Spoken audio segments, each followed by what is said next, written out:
Maraming positive developments ngayon sa Japan relative do sa pagpasok ng Filipino workers.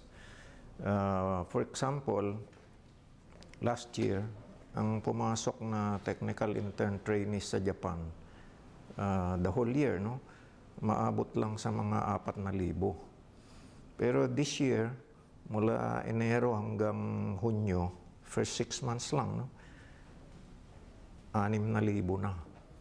So, ibig sabihin, baka within the whole year, 10 to 12,000 maaring makapasok sa Japan. So medyo lumuwag na yung labor market, kumbaga. Maraming categories ng Filipino workers ang pumapasok. And we can see na tuloy-tuloy yung pagpasok ng mga Filipino technical intern trainees. Maliban doon, yung policy ng Japan ngayon medyo nagbago na kasi covered na ng labor standard laws ng Japan yung mga technical intern trainees, hindi katulad ng mga nagdaang taon na hindi sila covered. In other words, totally and fully protected na sila ng Japan labor law na katulad ng any Japanese worker. Parang ganon. Nakikita rin natin na marami na rin nakakapasok na mga professionals, lalong-lalo na sa area ng IT, information technology, no? Marami nang pumapasok. And then, meron din tayong ilan-ilan na nakakapasok na mga nurses and caregivers under the Economic Partnership Agreement ng Japan-Philippines. Although maliit pa lang, no?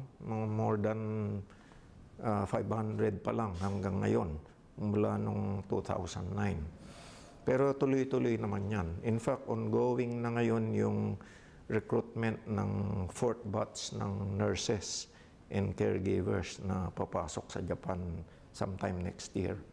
Ganon. Other than that, yung seafarers natin, yan ang sila pinakasikat dito sa Japan kasi 70% ng mga seaman na nakasakay sa barko ng mga Hapon ay Pilipino.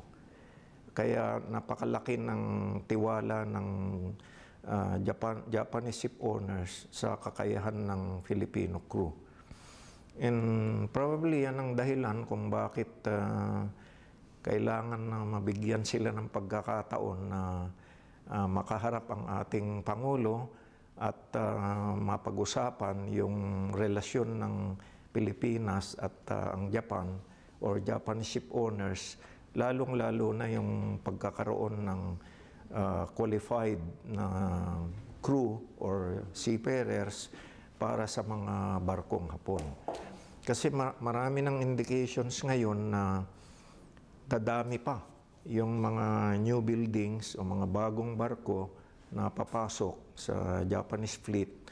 At malamang na malamang yung mga Japanese fleet na yan, mga Pilipino crew din ang kukunin nila. Katunayan, ang running number ngayon, mga 53,000 seafarers na nasa barkong Hapon, 70% nun, puro Pilipino talaga yung mga yan. So, yan ang nagpapakita na malaki talaga ang pagtitiwala ng mga Japanese ship owners sa mga crew na Pilipino. Napag-alaman ko rin na isa sa mga additional na concerns ng mga Japanese ship owners ay yung bagay na may kinalaman sa piracy. Kasi tuloy-tuloy pa rin yung problema na yan, lalong-lalo na sa Gulf of Aden, ganon. Yung mga pirates, parang kinikidnap nila yung mga barko tapos pinaparansom nila. At gusto siguro nila mapag-usapan yung role ng ating mga crew para maprotektahan naman yung mga barko dahil yung barko talaga yung pinaparansom ng mga pirates. So, isa sa mga malamang na mapag-usapan ng presidente at yung mga Japanese ship owners ay yung bagay tungkol sa piracy in the high seas, no? Ang isa pa siguro ay interesado rin silang malaman sa presidente kung anong mga hakbang ang ginagawa natin para matiyak yung quality, high quality ng education and training ng ating mga seafarers. Kasi mahalaga na makatiyak sila o mabigyan natin sila ng katiyakan na pinananatili nating mahusay ang kalidad ng pagsasanay ng edukasyon para sa ating mga seaman, para sa ganon, tuloy-tuloy pa rin yung pag-hire nila ng ating mga seafarers. So, ako mismo, ini-endorso ko na yung kahalagahan ng courtesy call na yun dahil yun nga, napakalaking opportunity rin ang naibibigay ng mga Japanese ship owners sa ating mga Filipino seafarers.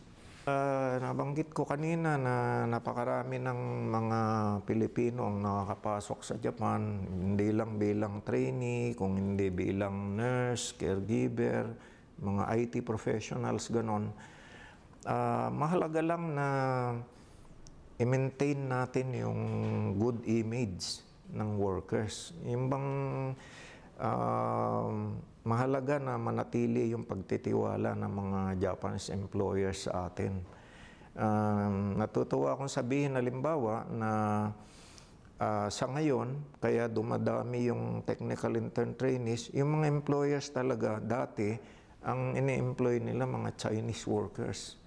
Ngayon, nagsishift na sila sa mga Filipinos kasi nakita nila na una, madaling sa communication, pangalawa, hindi mareklamo sa trabaho, hindi mareklamo sa oras ng trabaho, at sabi nila, laging masaya at nakangiti yung mga Filipino workers. Kaya siguro, yung mga papunta pa lang dito, no, dapat isa-isip nila yung manatili o panatilihin yung magandang image ng Filipino workers sa Japan.